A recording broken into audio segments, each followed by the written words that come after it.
Welcome back to VME Vaginismus. Let's name it, not shame it. My name is Audrey Cairo, and yes, we're already at I think episode 3 on series 2. If you're not a first-time listener, you might have heard about the Vaginismus network already in my previous podcast.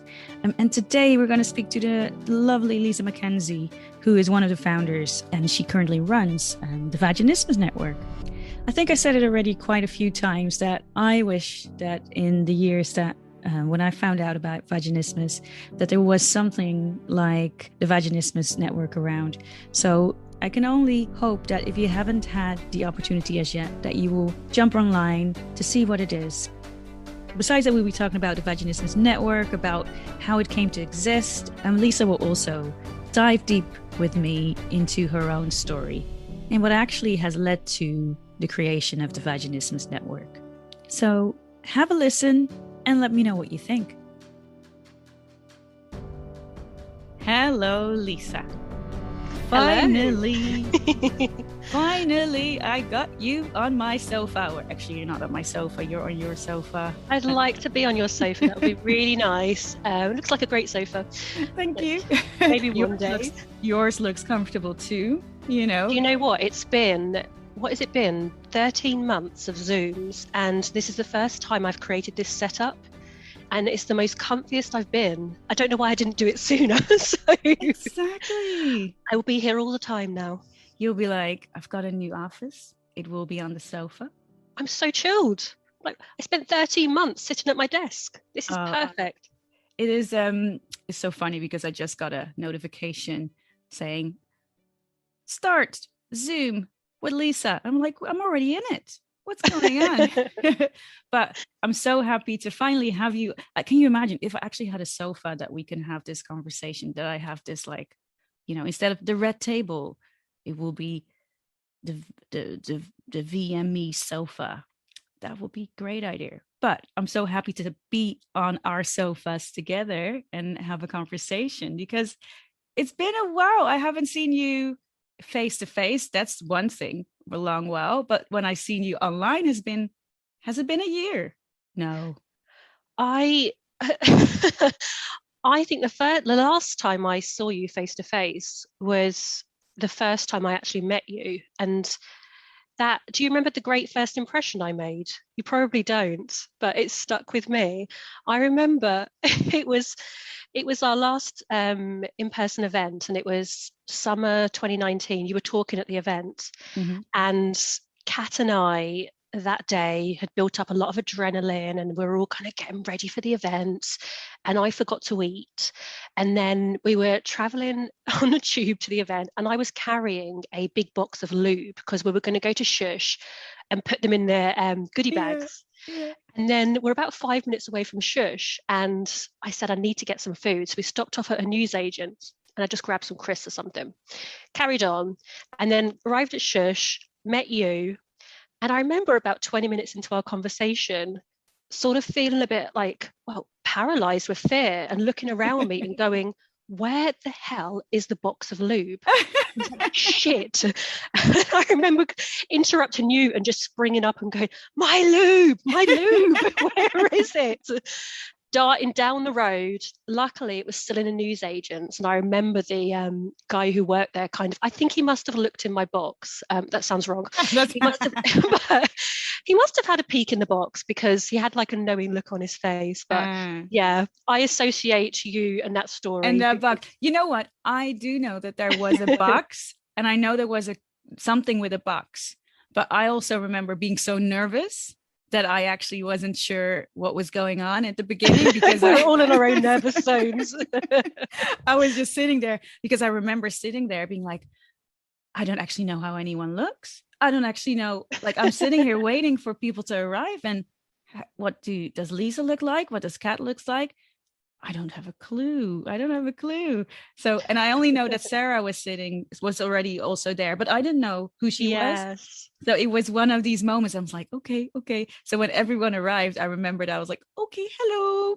It's like a blind date. Yeah, exactly. So there must have been a box for you. And I just remember you were wearing like a gorgeous red dress. That's what I was thinking. And that's that God, was I haven't worn a gorgeous red dress for ages. It's been so long.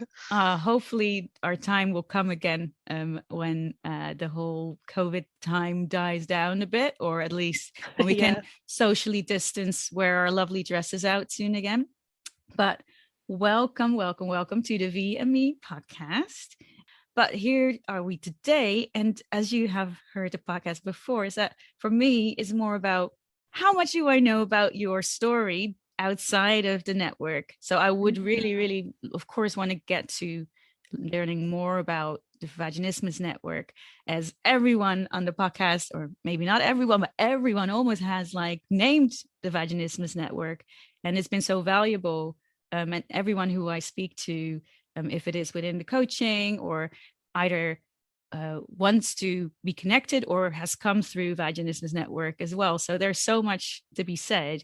But as for me, I'm very much more of a, let's just go back a few chapters of Lisa's life before we get there. This is your life. This is your life. And as you know, I will always start a conversation going instantly a bit personal, because if we think about vaginismus and we think about our V's, our vaginas, if I can also ask you let me think of how I phrased the sentence the best again. Like if you have one word, so if you have one word that would describe the relationship with your vagina currently, like what is your word? What word would you give?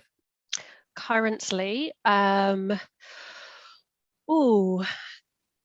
would say it's complicated still, but on the more positive end of the spectrum for sure.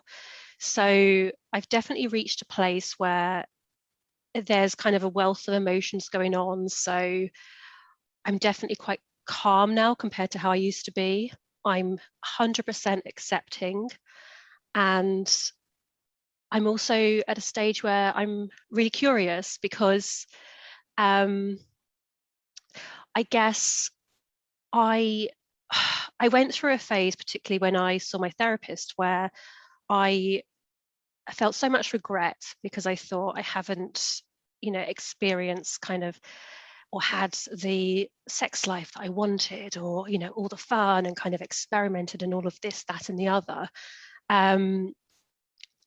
And I really kind of hated myself for that. And I had loads of regret and everything. And I'm at a stage now where I think, well, actually, you need to go through that, because now you're in a place where you know yourself so well, you know what you want sexually. Now I'm accepting of my sexual orientation even as well. I was in denial about that for a long time, and I think vaginismus is linked to it. So I guess I'm at a stage where I'm accepting and I'm curious, and I kind of think it's quite exciting because the best is yet to come. I might have not had the sex life I wanted in the past, but I feel quite curious and excited for the future. So yeah, I'm sort of at that place, I guess. Yeah, so sorry, you asked for one word and I gave you a multiple. That's okay, because I'm like, okay, so if we have complicated, and then you gave us like an umbrella of words, which comes with a complicated, right? So if you think like curious, accepting, calm, like exciting, I might repeat acceptance again. Like there's a whole story that comes with the word complicated, as if it was a spectrum, you would say. Or I'm on that side. And I guess, when you're looking at those words, you probably wouldn't say actually they're complicated, but I guess I mean complicated in that I'm feeling those things which are largely positive, but since I've been in this more positive space, I haven't actually been sexually active with somebody or kind of taken that step. So I guess it feels complicated or maybe confusing or a bit grey because I don't know what's to come, if that makes sense. Yeah. I feel like I'm this new me, and we'll see. Okay. I feel that's maybe where we're going to build towards. Okay. If that's okay. Like, I feel like before I set you off to just literally tell us everything. Oh my gosh. How long have you got? Before I'm gonna get my popcorn, I'm gonna be like, yeah, tell me. I'll act it out for you. Exactly. Sorry, everyone. Dance as well. You won't be able to see it, but I will. So I will enjoy that part. But I would want to check in and you please, share as little or as much as you like. But if we just flick through the pages of your book and just go back a few chapters before the Vaginismus network, maybe even before you met Kat, and maybe just before you found out about Vaginismus, even, sure. Like, could you tell us more about Lisa in that time? Like how, I don't know where I just went back to, by the way. I just am flicking through this book. I'm thinking, what age do I go to? Yeah, exactly. Like, I don't even know, but take us back to a chapter somewhere where you feel that is yeah, I guess people always say, oh, when did you first realize that this was an issue or you had vaginismus or whatever? So I could take you back to that point. I mean, I didn't have a word for the issue for many years, but I was 16 when I started my period. I was definitely a late starter amongst my friends. I think I lied and pretended I'd started earlier than I had to get out of PE and stuff. I know that feeling so well. I know. I remember when I started my period, I was like, yes, yes, yes, I'm finally a proper woman, whatever the bloody hell that is even. I shouldn't have been celebrating because it's very painful, as we know. But I remember, I was 16 when I started my period, and then I remember first trying to use a tampon and locking myself away in the family bathroom, putting my leg up on the bathtub, following instructions diligently. Didn't work. Was very uncomfortable, but I wasn't surprised. For some reason, I thought, yeah, this is how it was going to be. It was always going to be difficult. I don't know why, but I just wasn't surprised. So I never really got to wear tampons. I just wore towels straight away. And then I was 17 when I got into my first serious relationship.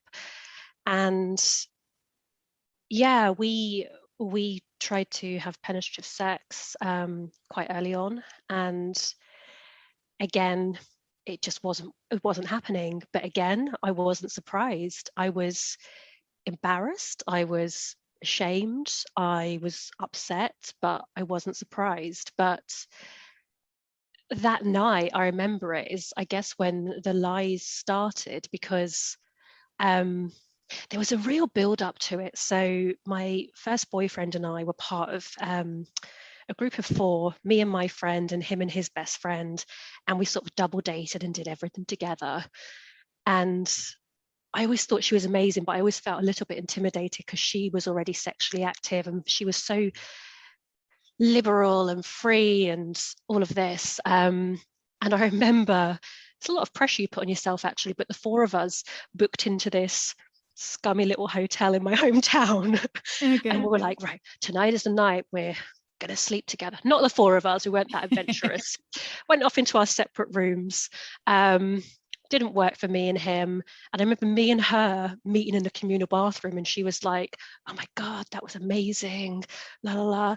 And for some reason I couldn't say to her, oh, it hurt for me, it was painful, it didn't work. I just said, yeah, it's great. And that's basically the moment when I started lying to everybody, or not really lying, but just pretending it was all okay. Because I guess people don't really say, how's your sex life? Are you having all the sex?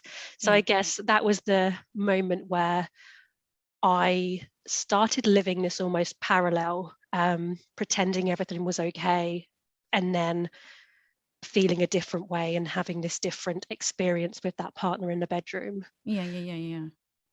I love how you're describing it as a parallel.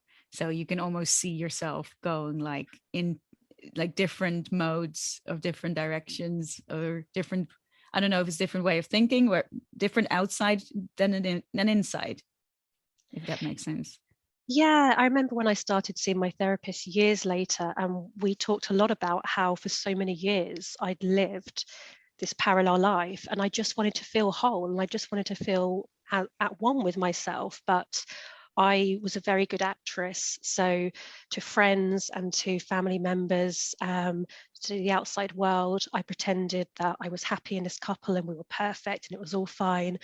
And then behind closed doors, we were something else. But me and him, we didn't even talk about the issue, which is bonkers now. So I guess it was just all in my head. I was carrying it around in my head for a very long time.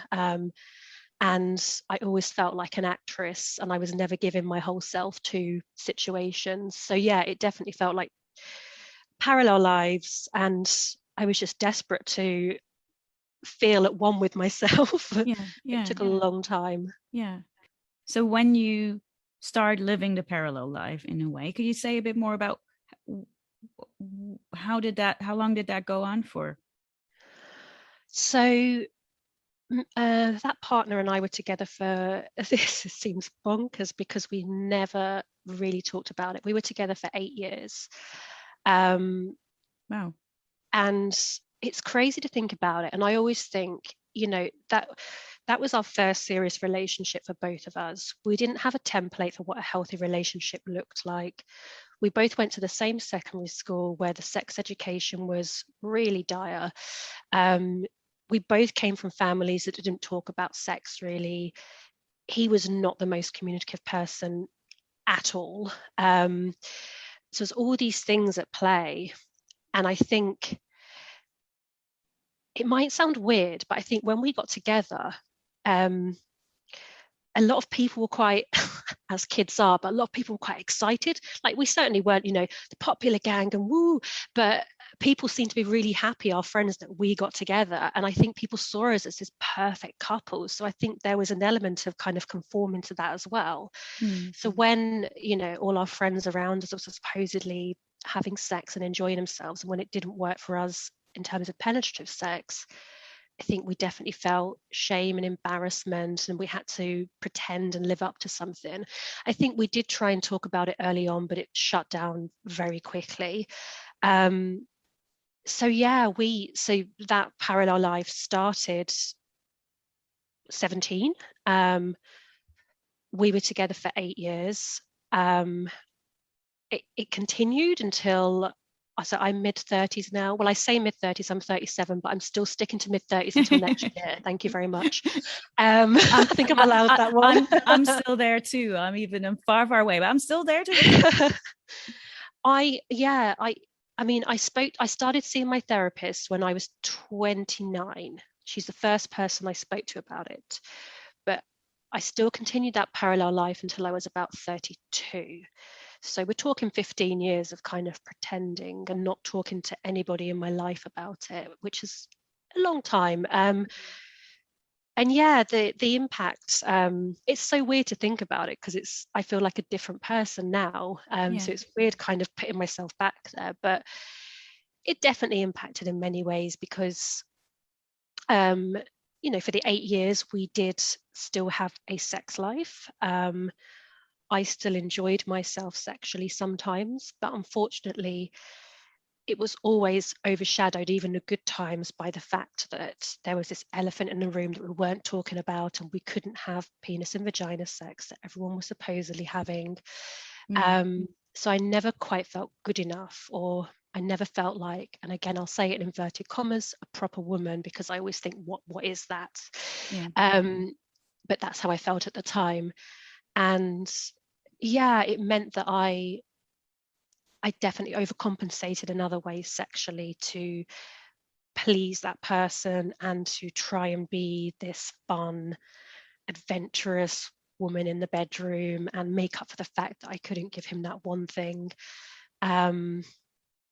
It definitely impacted, and it took its toll, obviously, in the end, because there's only so long you can kind of keep up an act, and it was such a weird situation to be in. And the longer it went on, the more I felt like it was spiraling out of control, because we were in this long-term serious relationship. You know, people Yeah. around us were kind of joking and saying, oh, marriage and children and all of that. And I was thinking, oh, there's this massive issue that we're not even talking about. So it was really all consuming, and it definitely impacted my mental health because I didn't talk to anybody about it.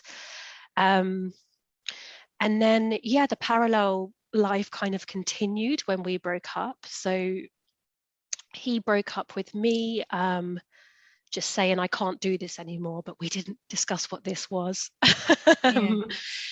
And I I think I kind of sunk a bit then, because everyone around us was like mystified and like, why have you guys broken up? You're so good together. I wonder what the issue is. And I was thinking, I'm going to get found out. I can't even verbalize what the issue is. I didn't have a word for it. I thought, we haven't even spoken about it. How can I talk to anybody else about it?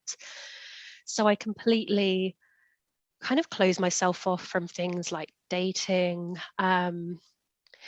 You know, even with friendships, I've got some really amazing friendships. And back then I had some really close friendships, but I always felt like I was never given my full self to them, because there was always this thing kind of hanging over me that I wasn't talking about. And I was always that friend who, you know, when you're out with a bunch of mates and they start talking about sex or relationships, and I was always the one who said, oh, I'm just going to go to the bathroom, and you know, I was in there for a long time. They probably thought, what is she doing in there? Or buy another round of drinks at the bar, or changing the subject. Yeah, and I always dreaded things like that coming up in conversation. So it wasn't until it was probably many years after we broke up, actually. I was on a night out with some friends, and something kind of triggered in me. I don't know what happened. Maybe friends were talking about the fact that, oh, my partner and I haven't had sex in 2 months. It's such a bad thing, or something. Something triggered in me, and I thought, I can't do this anymore. And I thought, I'm going to prove that I can have penetrative sex, and that issue, whatever it is just linked to that past relationship, and I'm going to free myself from it. So I had a few drinks, and I remember this man must have thought, whoa, hello, because I remember seeing this guy and just like marching over to him and basically saying, take me back to yours. This was so unlike me, Audrey. Like, who was this person? And he did. I just ditched my friends. I think they were really worried. But anyway, I was like, coming back to your house and we're going to have sex. And I remember being in his bedroom, and I literally was not even like being sexy with him. I was just lying on his bed thinking, just penetrate me, just do it. And I remember him being on top of me and trying to have penetrative sex with me. And after about 3 attempts, he just got up and he said something like, oh, that's never happened to me before, and left the room. I literally sunk, because I thought, I felt so small, and I thought, it's definitely not just about that past relationship. It's not exclusive to that. This is a broader issue that I can't escape anymore. And yeah, I don't know. I think even though I always knew something was going on, I buried my head in the sand and was hoping that it would somehow get sorted. And that event sort of brought it all to light and made me realize that I've got to do something about it. So it was shortly after that I started seeing a psychosexual therapist. How old were you then? I was how young? How young were you? How young? Of course, I was 29. Was I? Yeah, I'm 37 now. Yeah, about 29. And she mentioned the word vaginismus quite early on, but I was so dismissive, and I was like, no, don't be silly. I don't want to be associated with that. Thank you very much. It's not that. But we didn't really address it again for a couple of years, because she said to me, you know, we did spend probably the first 2 years just doing psychotherapy, because there was so much to kind of unpick in terms of mental health and the impact of being in such a long-term relationship, not discussing something. It was all inside me, and it had a massive impact on lots of areas of my life. So I'd say we spent a good 2 years sort of unpicking all of that, and then we finally kind of started talking about vaginismus, and I became more accepting of it. Like, So yeah. what was it that you heard? What was it that you heard that made you first think, don't associate me with that? And then, um like, what was it that you thought that it was? I I guess it was twofold. I guess, as a young girl, you sort of, if you think it is that, you might be in denial because you don't want that to be the truth, because you want your sex life and other aspects of your life to be easy, and you don't want to be labeled with something like that. So I guess I was just in denial, a bit like, no, that's not me. Because also it seemed like to accept that seemed to then be taken on quite a monumental task to overcome it, and it just seemed very overwhelming. And I guess the other part of me, so when I was single and wondering what the hell happened in that relationship, what the issue was, I did do a lot of Googling, but everything that I found sort of filled me with dread, or as a young girl with the issue, sort of made me feel quite afraid or worried. And I always say this, I'm not undermining how much it can impact your life. Like, I've lived that, I know that. I've hit rock bottom with it. Many people have. You sometimes can't see a way forward with it, in terms of kind of working through it. But it didn't kind of empower me as a young girl. It was all kind of doom and gloom, and people saying, well, I can't, no one's going to want me, or I can't get married or have children, I can't do this. And I think that's one of the reasons why we wanted to do something more empowering through the network. So yeah, I guess it was just those messages that I couldn't relate to, and I didn't want to kind of associate with them. And then the fact that if I finally accepted that it was it, that would mean the start of a long journey to then overcome it, and kind of all the work and the effort that goes into that. And it just felt like a big thing to take on. So I think they were both kind of at play. Yeah. So, because I'm thinking of having had that parallel you, and then finally actually unpicking it while going through therapy, like, when was it for you then to say, okay, so I think you said it was 2 years that you were unpicking it? Yeah, like not even addressing vaginismus, just unpicking everything past. Yeah. Yeah. So how did you enter, and how do you, I don't know, are you still with the same therapist at the moment, or are you not with the? So seems like a long time to be seeing a therapist, but what happened was we did have a couple of breaks over the years. So they took maternity leave, and also I took a good few months off just for personal reasons. So we have had a couple of breaks. I stopped seeing them pre-COVID, and then I started seeing them monthly during COVID again. But actually, we've got my last session next month, and then that's it for good. Okay. So it is actually, how did you feel you entered, and how will you exit? So I entered. Oh, I feel like a different person. It's crazy. It shows the power of therapy. So I entered feeling like, this is indulgent. I was so apologetic. Every session, I was apologizing for talking about myself. I was just, the word indulgent must have come up so many times, and she probably thought, shush, this is what I'm paid for. And when I first started seeing her, I couldn't say the word vagina. I would go in with like a notebook of thoughts to read off, and I couldn't just have an open conversation like this. I would kind of read from my script, and then put it down, and then kind of go. Very nervous. I also wouldn't let myself release emotions, so it took me a long time to cry. And she said, it's because you didn't vocalize any of this for so long. It's almost like emotions rise in your throat and then you kind of push them down again. It was this weird physical thing I had going on. So that was all of that, and it took a lot of unpicking.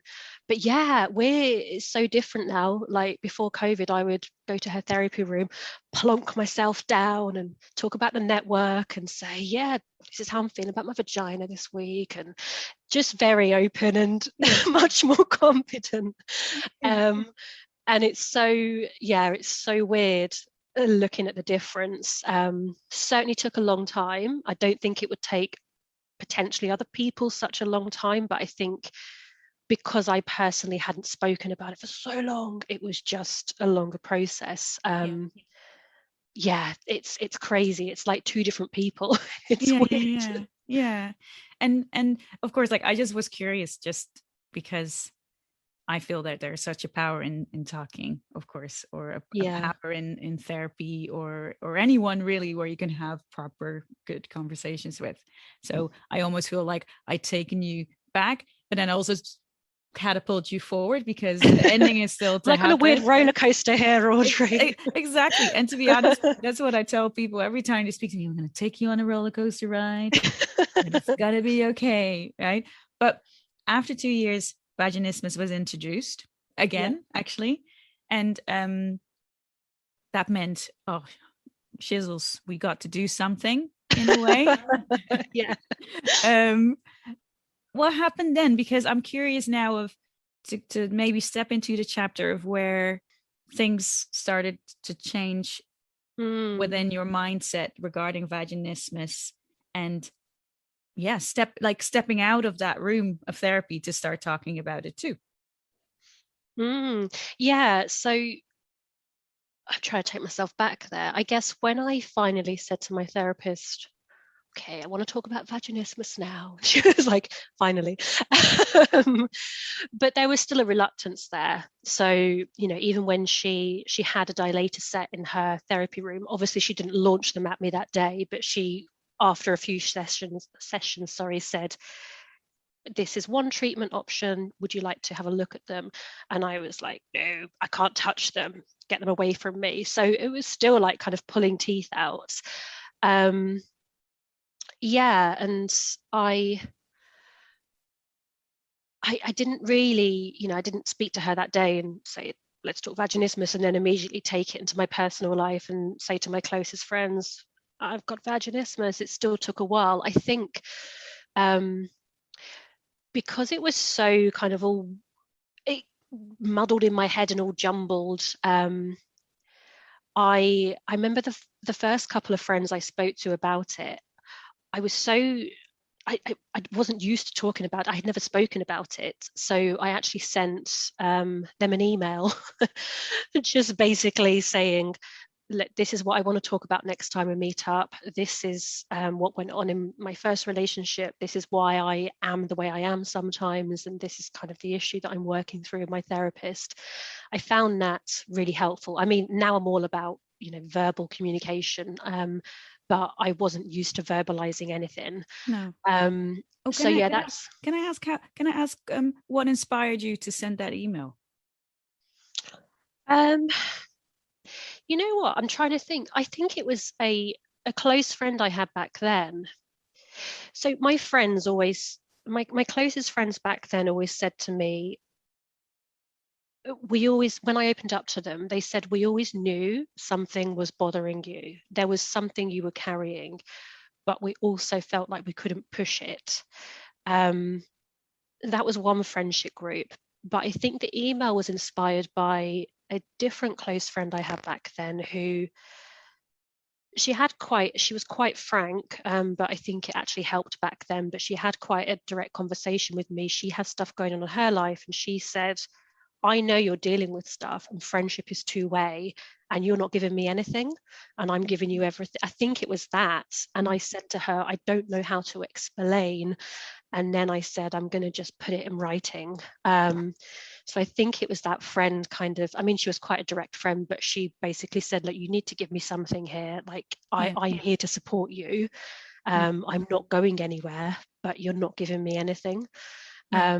And then that was useful because once I'd sent that email, I then recycled it with another friend. And then I think I recycled it with my mum, and then I started talking to people about it. Yeah. Yeah, so that was sort How of did how that it started. feel? How did it feel to press that button? Um, it felt it felt really scary actually. I mean, I guess, I always knew that friends and my mum wouldn't be like, oh my God, go away, we're rejecting you. Like, what the hell is going on? They would never judge.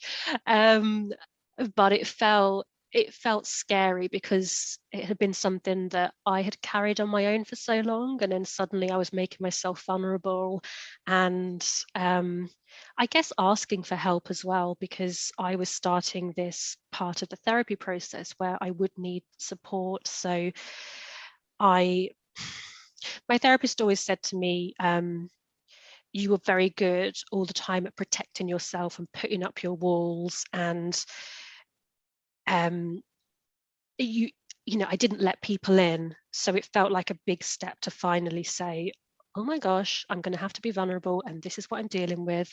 So yeah, it was scary. It was particularly scary with my mum, because my mum, I knew she would react this way, but she was really upset, and she was almost devastated, because she thought, oh my gosh, my daughter has been living all this time dealing with this in her head and not getting support. And she obviously knew my ex-partner and got on well with him for those 8 years. And she realized all of this was going on.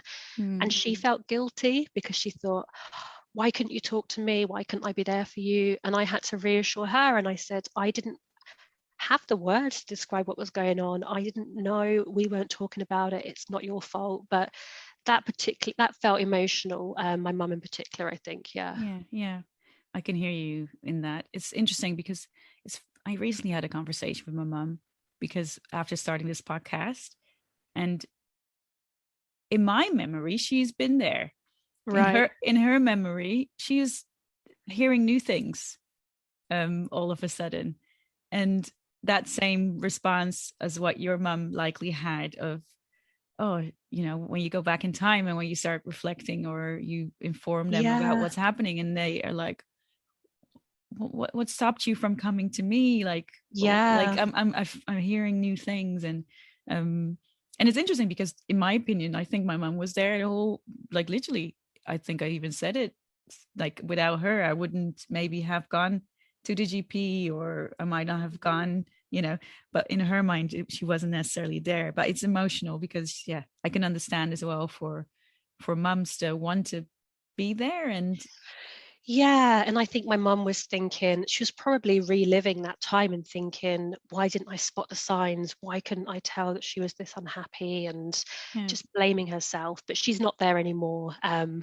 And I tell her about the stuff that I do now, and she's very proud. I remember I was saying to a friend today, actually, I said, I don't know why mums came up, but I said, when we held our first event, my mum was like, please, can I come along? I'll serve Prosecco. I'll stay in the background. I won't say anything. Just give me a tray of Prosecco. And I was like, no, Mum, I can't, because she's quite emotional. And I could just picture her crying and going, that's my daughter there. So I thought, no, I can't do this. but it's so, because, like, it's so funny though, because if I can understand as well, maybe for some who are listening, that the idea of talking about something so private, like if it's regarding sex, that not all of us, or maybe even in my mind when I was younger, that was not necessarily the thing that you can discuss with your parent, or Sure. you might talk about when there's specific issues somewhere, but like if it's specifically talking about penetration or sex, like I think I don't want to say most of us, but I think a lot of us have grown up with, ooh, that's something that I won't, you don't want to talk about your parents' sex life, so they Yeah. likely won't want to hear about your sex life too. So let's just put it away a bit, like, Yeah. yeah, No, I yeah, agree. It yeah, was like that. Yeah. yeah. But then if you think about actually being challenged by something like vaginismus, then it almost can become something different. But then it's like, how do you start that conversation? But yeah, but for you it was via actually like a written written word for her to read it and for her to understand it. Yeah. I And wanted her to digest it. yeah, her to digest it when she was somewhere by herself, so you didn't have to, come back to me when you're ready. But the creation, I like later on of, I know that Vaginismus Network didn't just fall out of the sky, kind of thing. And we Yes, have it did.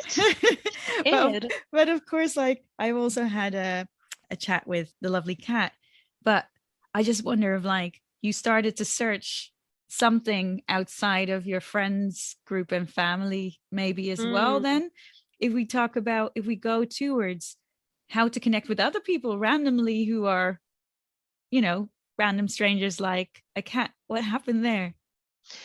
Yeah, so I reached the stage, I guess it was definitely a year of more determination and accelerated progress. So I'd started talking about vaginismus with my therapist, and we were talking about dilators, and I think I booked an appointment at Shush. I was being more open with friends about it, but something was still missing for me.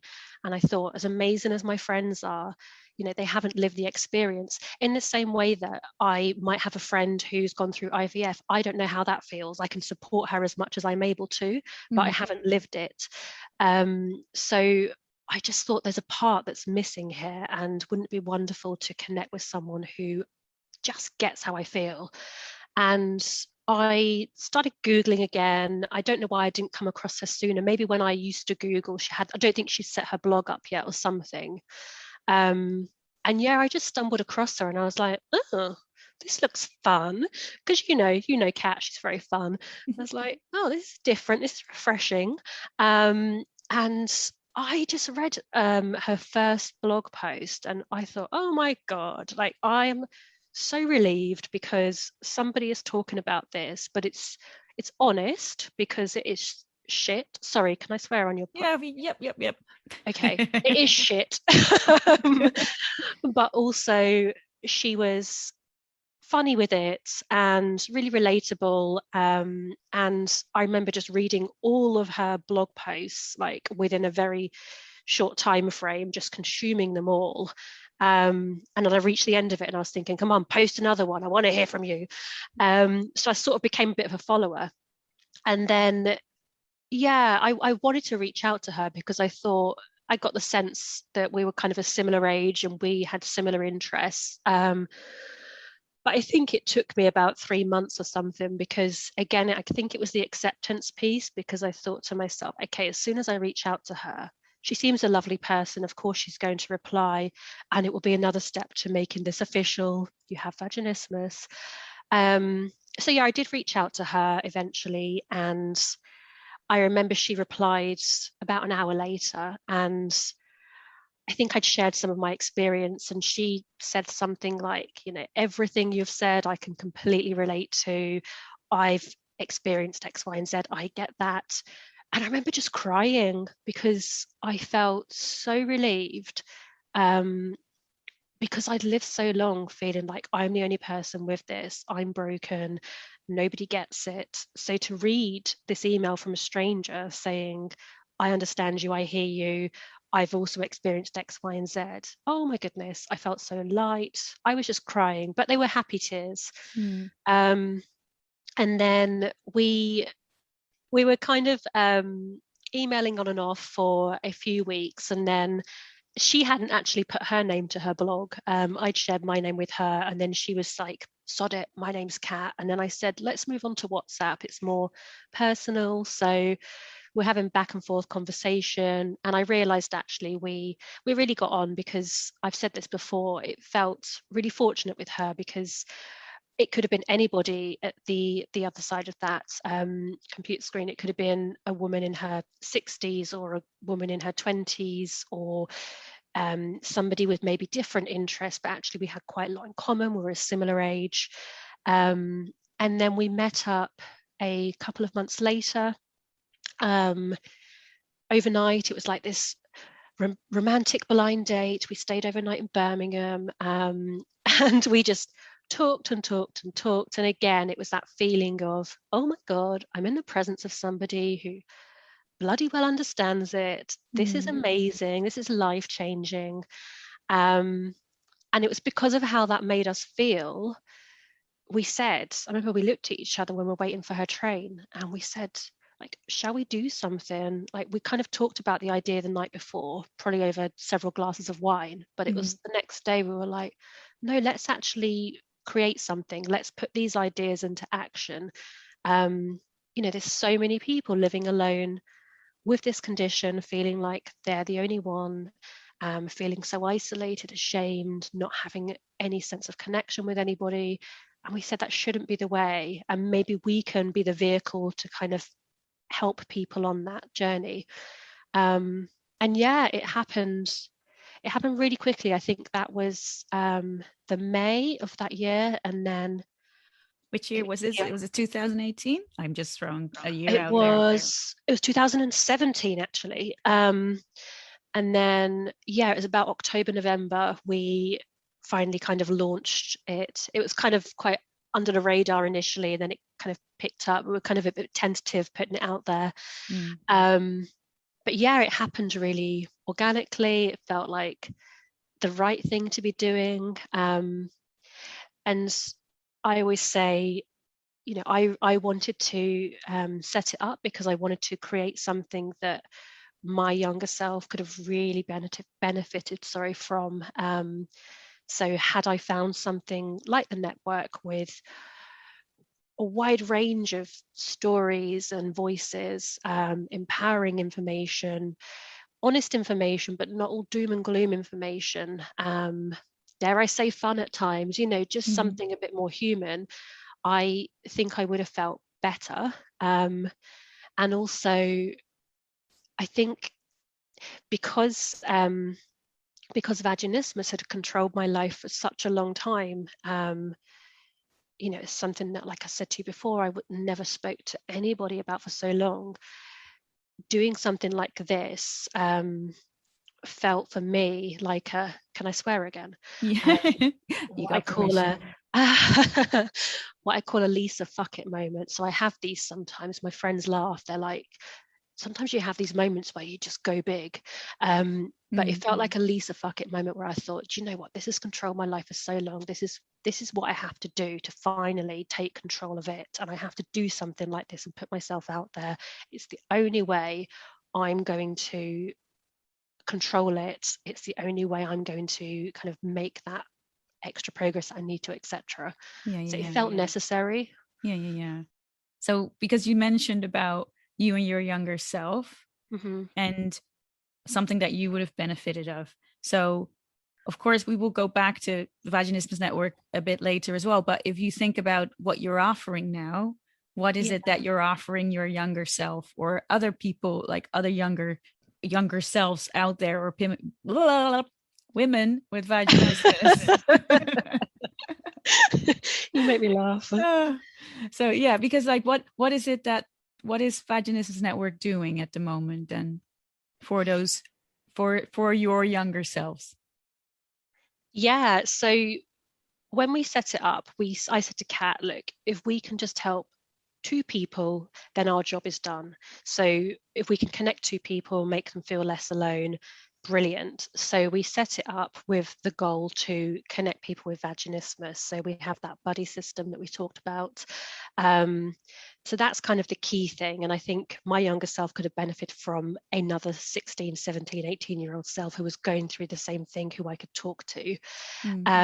We also, as you know, host events as well to bring people together. And it's such a powerful thing, particularly, I mean, the online events, you've been to them as well since COVID times, they're amazing because actually the reach is, far wider than you can get when you host an in-person event and the number of people.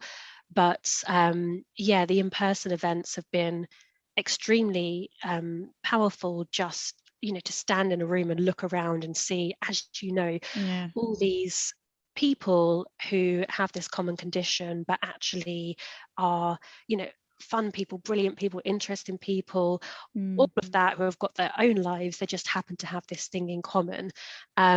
And I think stepping into that room as a participant of the event, I've had feedback that it's been an incredibly monumental people on their journees, Very and powerful. I felt it was so powerful. powerful. Yeah. Yeah, so they're kind of two of the key things.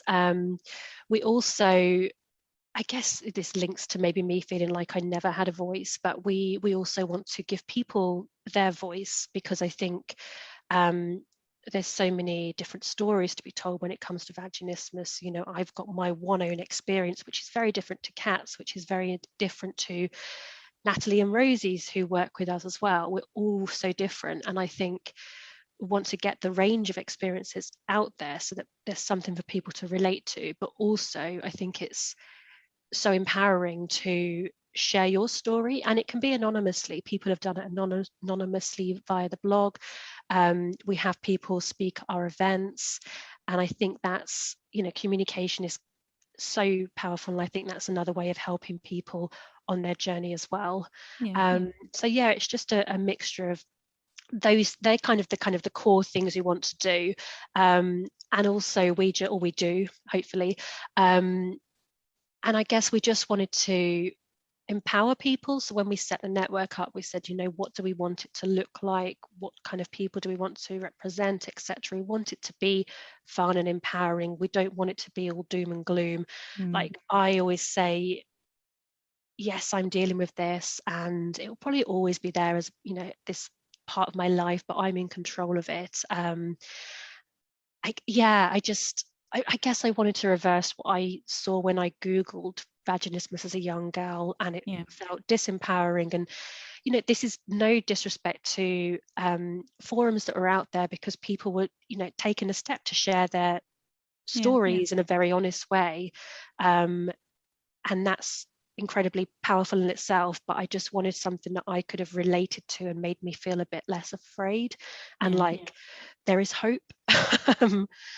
Rather than kind of just venting that, oh, this is rubbish, there's no way forward. Does that make sense? Like makes so much sense. It makes so much sense because I can relate to, like, because for me, like, I didn't have any of it. Like I wish that was there when I was 16.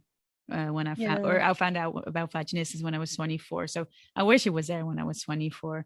But I really feel like, as well, working and coaching and talking and paying attention, like, I'm not the best social network person or whatever, but if I do see something come up and where I feel like, ooh, this might stick a bit into the doom and gloom, how you called it, view, where I'm like, I'm trying to make it, for myself and for the people who I work with, make it a how do you say, most normal and an element of fun in addressing the challenges we face, right? Because otherwise we become all a victim of something and we just go into a circle constantly, right? But I know how liberating it is to actually do come out and say your frustrations and say it. But I think it's sometimes really important where you express that too, you know, because if we're just going to keep on doing that together, it's just a bit going to be a ping pong. And I think it's towing the line, isn't it? And it's kind of getting that balance between. So I always think I find humor in things, and that helps me no end, but I'm also conscious that people are on different kind of, or in different places. So I always think I want to just have a laugh. Not that, you know what I mean, you've been to my event. I want to have a laugh, I want to be real, I want to empower others, but also I want for it to be taken seriously, because it does impact your life, or a person's life, a lot, as I have experienced, as you have experienced. So it's striking a balance between both of those, I think. And you know, it's, I guess, at our events, it's knowing when you can find humor with people, and when actually oh, okay, this person's talking to me and they're in a very different place to where I am right now, and I remember how that felt. So yeah, yeah, and it's kind of a bit of a balancing act. and I see it constantly as well with the workshop I give, and I'm very much, in the beginning I was very much like, oh yeah, shizzles, I have to remember that not everyone is in the mindset I am in. Yes, and yeah. and especially I know, like, I could be Marmite at times. I could, you either are like, oh great, or oh my god, like I'm not there yet. Right? Yeah, and yeah. and what you said, it's all fine. It's everyone is at the spot where they need to be, to process and to go through Sure. it, and to come to a specific point in their lives where they're like, okay, this is what I want to have happen for myself now. But I'm just happy of to see and to have been at the network's events, how empowering it is, so that people walk away with something. Like, even if you can go deep and you can share your stories and we can take it seriously, there's also a colorfulness to it, to have all these people in a space and the stories that are shared.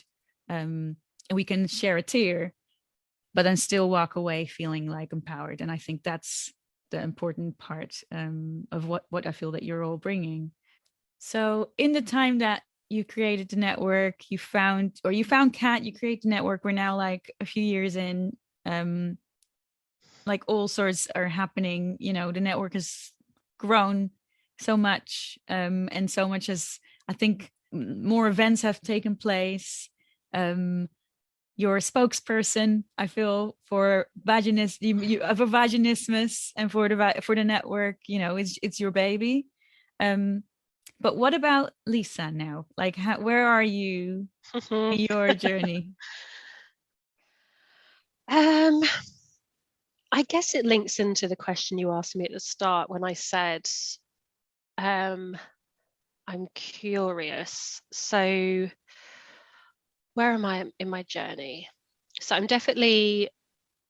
I control vaginismus, it doesn't control me. I'm very much accepting of it. I was not in the past. I had a lot of feelings of hate going on. Um, I'm curious because I feel like, whilst I have, been sexual and dated since my first serious relationship, I feel like this is going to sound a bit doom and gloom now, but I feel like in all of my experiences, I've never really felt like I'm me, or they've never felt entirely positive for one reason or another. And I guess I'm now at the stage where I am so much more confident. I know myself inside out. I know what I want sexually. I feel like I'm this different person, like, even in terms of, because you bring it out of us, don't you, Audrey? So I'll share, but even in terms of sexual orientation. So I've had experiences with women before, but over the years, I think I always knew that I was bisexual, but I think I always denied it because of vaginismus. So I went through this phase of this long period of thinking, oh, I'm not bisexual. It's just because, I find penises difficult, or I'm afraid of a penis, or this, and that's why this, I feel like I might be attracted to women. And I was never accepting of that. Whereas I'm now in a place where I'm accepting the fact that for me, it's about the person, not the gender. So I guess I'm at this stage where I know who I am, I know what I want, I feel more confident, I have reached the end of my therapy. In terms of physical therapy with dilating, I'm so comfortable with all of that. So it's like I'm almost on the edge of a diving board, and I've got all and I'm going to dive off. It's like I'm going to take that step. I knew you'd like that. I can see you beaming away. I know, just because it's the So I roller guess it's the coaster. unknown. Yeah, I'm now taking a plunge. I guess it's the unknown. It's like I feel like I'm on the cusp of this new chapter where I'm going to hopefully the best is yet to come. Hopefully I'm going to apply the person that I now am and I know I am, but it still feels unknown. And you know what? I said to my therapist recently, actually, even though I'm so comfortable with penetration, physical therapy now, all of that, since I've been in that positive space, I haven't actually attempted penetrative sex with somebody. So if I do engage in that with a man, there's still that worry about, will this be difficult? So I've still kind of got that step to take, and that is unknown to me, because in the past I would have just continued through the pain or taken myself off somewhere else mentally because I didn't like what was happening in the moment. Whereas now I know that I know what I want. I know that I will communicate. I know that I will stop. So yeah, it's almost quite frustrating because of bloody COVID. But it's like I've got all this. I'm ready. I've got all this knowledge. I know what I want, and it's like I need to take that plunge now. Yeah. That was a very convoluted answer. No, I am actually so extremely excited for you while standing on this diving board. Really. Just push me off though, because I'm also still this reluctant. Yeah, you can join me on the board and you can chuck me over the edge. I will join you on the board. I will just literally give you a little bit of a bump, but I'm sure that when you do jump, you know, like that's I'm really excited. I'm really stoked. Like I know that COVID is standing in the way of testing out the waters kind of thing, right? Let's just keep all the metaphors going. But still in a swimming pool. Still in a swimming pool, but like the fact of like to see yourself standing there ready to use it, I think is yeah, I can only imagine how that might feel, right? Because it's like what you said, curious to, and this is what you said in the beginning, like being curious but also calm, but I hear you being ready. Yeah, I feel like I am. I mean, I do occasionally have a moment where I spoke to my therapist recently and I said, oh, you know, it's frustrating that I'm in my still allowed to say mid 30s. In 2022, you can stop me from saying that. But you know, it's frustrating that I'm in my mid 30s and I'm now in this space. Like, why was I not there in my 20s? But I realize, you know, she said it and she's absolutely right, that I had to go through that process, and actually, you know, it took therapy, it took setting up the network, building my confidence to actually reach that stage. And I think everything in its right time. And yeah, that's kind of what I say to myself whenever I have a moment like, you know, I should be somewhere else in life or a different state. Well, actually, no, there's exciting things on the horizon. I feel positive, and this is my time. Yeah. I feel like I need to go into a song now. Exactly. This is my time. I don't know what song that is. I think that we can burst out in song. Let's just do it. Lisa is ready. This is her time. This is her time. She's ready for a jump. Okay. This can go so out of hand. But no, I think that your therapist was right. And I know that for a lot of us, we can go back and say, oh, I should have, could have, would have kind of situation, or what if and why.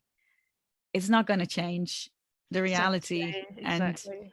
And not only that, like everything that you have been able to do has been, you know, let's just be all a bit selfish for a second and like saying everything that you've able to do has been a gift to others in this space. So if you would have done certain things in the past, then maybe the Vaginismus network might not have been here for others to find support in a way. And yeah, you know, like I'm not a religious person. If I call myself spiritual, that I will just do it for this occasion. But I think like sometimes, you know, like I'm honored.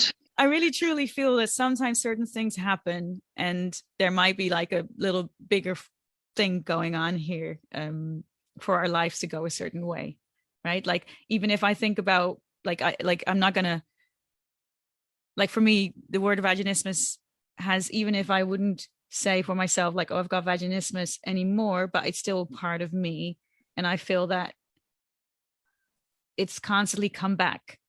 Even if I would have said, oh, I'm okay now. But even in my work, who do I want to help? Who do I want to support? And it just constantly come back, even if I wanted to run away, even if I was like, oh, I was too scared to share something, it just came back. And I'm like, sometimes things are thrown back. We can't really run from it at times. So I just hope for you that you can now start jumping off the, or this sounds really weird, but I mean, like, to take a dive, to dive in, so that you can take hold of your findings and your learnings and your life, that you can focus on you in the coming time when the world opens again. Because I find it really exciting, or I'm really excited. I feel you have to hold me to it. Yeah, like I'm gonna be like, no. We're now allowed into bars. We're now allowed to go dancing. Why are you not in a bar talking to somebody? as if like the bar is the solution to everything. It's the only place people meet, of course. These days. But would you still consider yourself saying, like, oh, I still have vaginismus then at this stage, or how do you feel? Yeah, I actually posted on Instagram about something similar to this recently. So it was about the word cured, because you probably get it a lot as well, Audrey, but we get quite a lot of people saying, how will I be cured of this? When will I be cured? What will it take to be cured? And I guess my response always is, think about what cured means to you. So for me, and I'm trying to answer your question, I think it does. Cured means that it no longer controls me, I control it. I do feel like it will always be there. So I guess I might always have it, because whether that's physically or mentally, it's always been such a massive, it's been such a big part of my life. I think I can't just shake it off. It's not like I experienced it for 2 months and it was gone. It's been massive. So I do think it'll always be there, but I'm accepting of that and I'm okay with that. And I spoke to somebody recently, and as I said in this post as well, I could spend the rest of my life, that sounds really morbid, the rest of the life I've got left, I could spend it thinking every time I'm going to have penetrative sex, it's got to be pleasurable. There's got to be no issues. It's got to be this, this, and this. And then if that doesn't work, because I'm expecting it to be that way, I'll just be disappointed all the time. Whereas actually, I know that if I engage in penetrative sex with somebody in the future, I probably always will think, okay, is this going to be an issue? Is this going to be okay? But as I said to you before, if it's painful or uncomfortable, I won't continue. I will stop. In the past, I continued. I will communicate. I will have sex in other ways. And actually, I feel like I enjoy sex in other ways anyway. So yeah, I do feel it will always be there. It might crop up as an issue, but that's okay. And you know what? Through the network, it'll always be bloody something that I say on a daily basis anyway, so there's no escaping it. Yeah. So it's so weird to think that I went from not talking about it and suddenly it's like a part of my daily life. Exactly. You cannot escape the issue. you cannot escape it, but it's also what you said. It's like, it feels a bit similar like how I'm feeling. Like, even if I would say I might not have vaginismus, but it's still part of me. Like, because what you said, it's been such a big thing in life, and it has shaped both of us in who we are.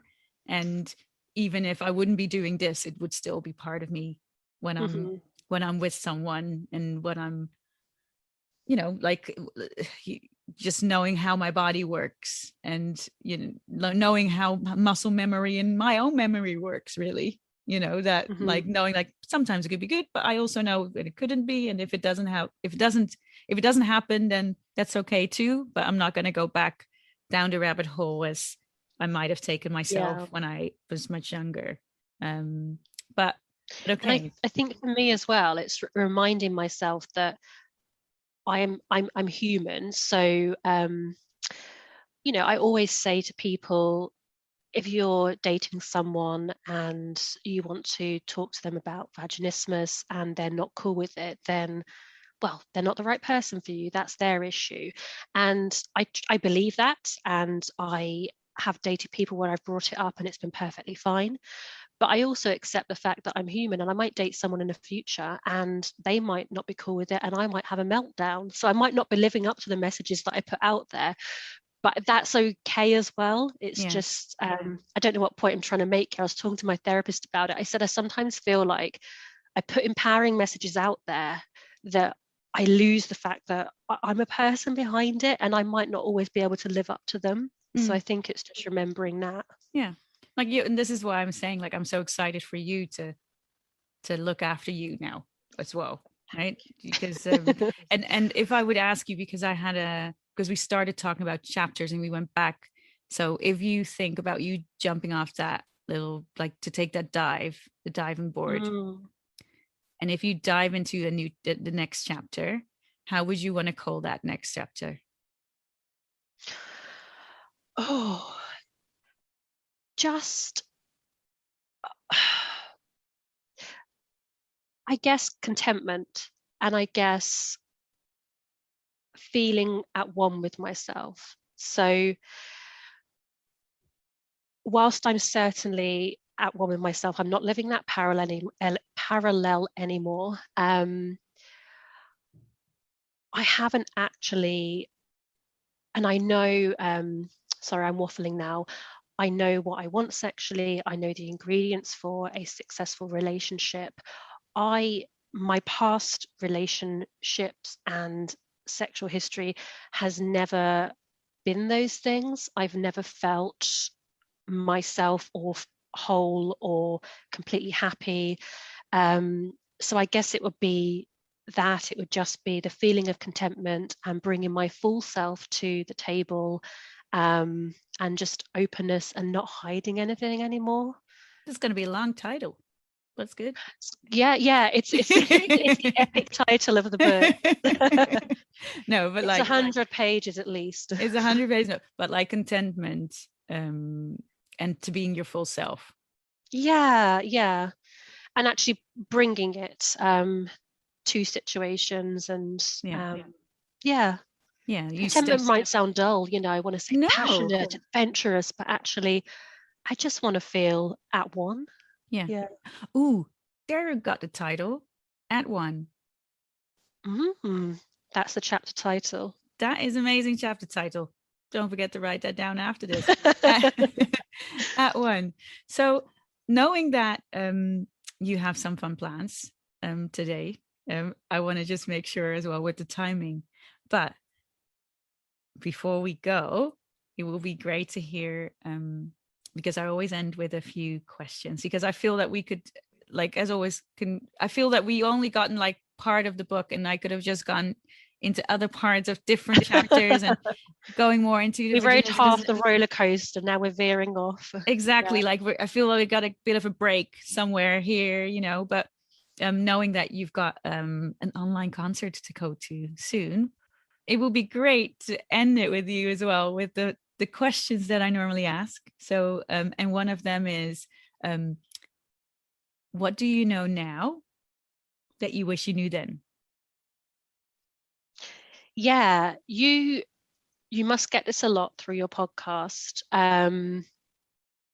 But it's that you're absolutely not alone in it. And even though you might get that a lot, maybe the more that people hear it, the more it will kind of hammer home that point to people who do feel alone. Because as I said, I felt like I was the only person in the world with this issue. I didn't know what it was. I felt isolated. I didn't realize there were more people out there who were struggling in exactly the same way.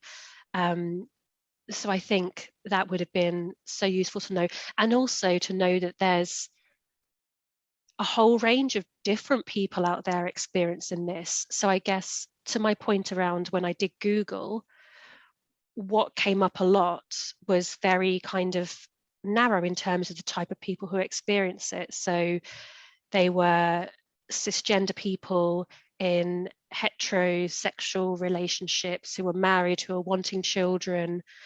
For some reason, they tended to be in the States and Christians. And, it's great that they spoke on these forums and put themselves out, but I couldn't relate to any of that. And by default, it made me feel more alone because I just had no kind of connection or semblance of anything. So I guess it's knowing that you're not alone and you will find your people, because there's a whole range of people who are dealing with this issue.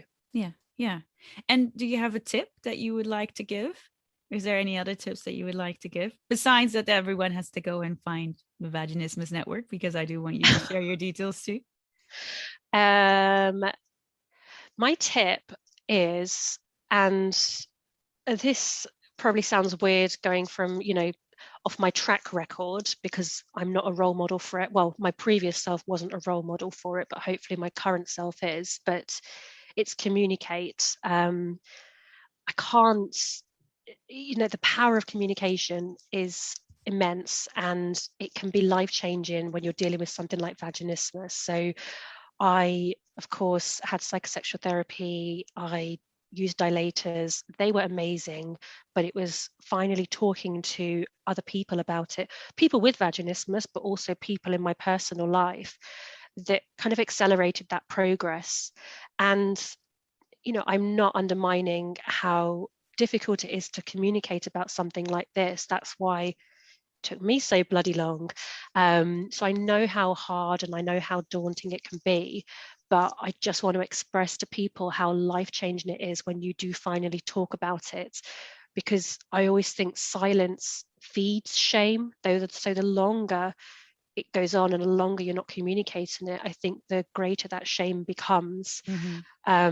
And I know it's not easy, and I've said to people in the past, if you want to talk to somebody about it and you don't know how to explain it, send them a link to the Vaginismus Network, send them a link to another useful resource, send them one of your podcast episodes, send them something to explain to that person and give them some context around what vaginismus is.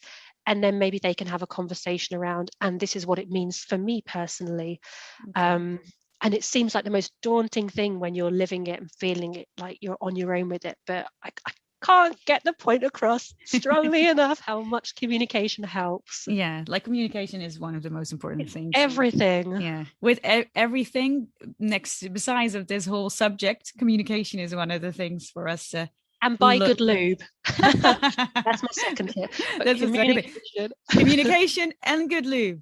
Great. Yeah. That's like your partner in crime can't say the same. Like, buy good lube, but you say good communication or communicate. That's the thing. That can be what my life story is called: communication and good lube. And so I always ask people to answer the next sentence.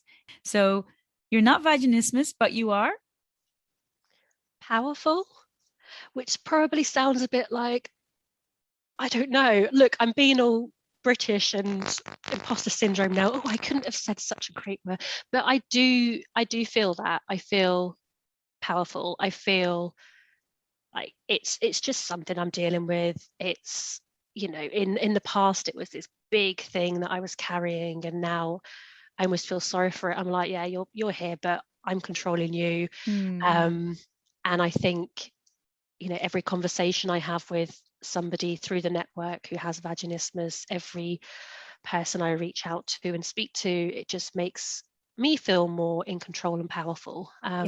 So yeah, I'd say that's the first word that came to mind. Yeah, and I love it. I won't apologize. Don't apologize. I was like, powerful. No, sorry. Don't be British. Don't be British. Don't do powerful. It. Don't be British. You are powerful. You're not vaginismus, but you're powerful. Definitely, for sure. I feel that, and I know that, and we're going to powerfully jump off that little diving board. And it's going to be got my swimming costume at the ready, Audrey. You're ready, and I can't wait to hear what happens. Like, and as even if we mentioned, I feel like 1 out of no, I'm lying. Let's say 5 out of 6 podcasts, we've likely said, we mentioned the Vaginismus Network. But for anyone who hasn't found Vaginismus Network as yet, like how can they best connect? Yeah, so as you know, we most of our activity takes place on Instagram. It feels like a lovely, safe, welcoming space. So at the Vag Network is our handle. We're also on Twitter with the same handle, and you can find our website, which is thevaginismusnetwork.com, and through there you can send us an fill in a form, reach out to us, and if you want, we can connect you with somebody through our buddy system as well, or just send us an email and have a bloody good vent. Like we're there to respond, we get it, so you're not alone. Yeah, so it doesn't really matter where someone is in their journey, they can connect with you. Yeah, absolutely. Yeah, so that's amazing to hear, and I really hope that people will take you up on that as well, because I feel worldwide, it's also worldwide, so it's not just within the UK. And I feel it's amazing just to have that space so that people can have a buddy or a person that they can speak to. So please do connect with Lisa and with Natalie and Rosie, because I know the team has grown. Yeah, they're great. I'm so thankful for them. They're wonderful. And do look out for any of their events, because I think, yeah, there's nothing to lose, and I feel it's a great place to just learn and to connect with others. I feel so.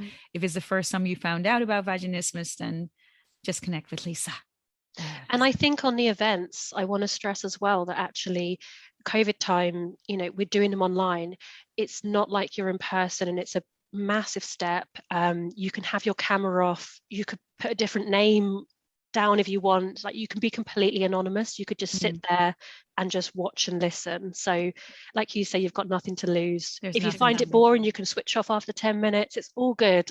Exactly. So do reach out and do find them. But I just want to really thank you for taking the time today and for sharing your story. Like, I've learned so much as well, more about you. And I really hope that you'd let me know what happens next in the next chapter. I feel like I've set this expectation now. It's like, no, it doesn't have to be a big expectation, but I am at least going to check in and see how the chapter is going, or what you started writing. I'm still quivering on a diving board and I'm freezing in my swimming costume. Help me. And then let me know. I will come and give you this little push. That's okay as well. But I really hope that soon that we can see each other in person again. And that because, it's been so long. But I just really want to thank you for taking the time today and just thank you for having me. It's been lovely. It's been really lovely. And it's been just great. Like, I've been sitting here with my box popcorn, listening. Right? But no, I'm just really grateful for you taking the time and for sharing, and for your honesty and openness as well about everything. You're very welcome. Really. So thank you, and thank everyone who's listening, and I hope to speak to you soon again. This was the VME podcast, Vaginismus, Let's Name It Not Shame It, with Audrey Cairo. Don't hesitate to reach out or to connect on Instagram on Let's Call Her V, or find all my other details on audreycairo.com/V and me. Thanks for listening.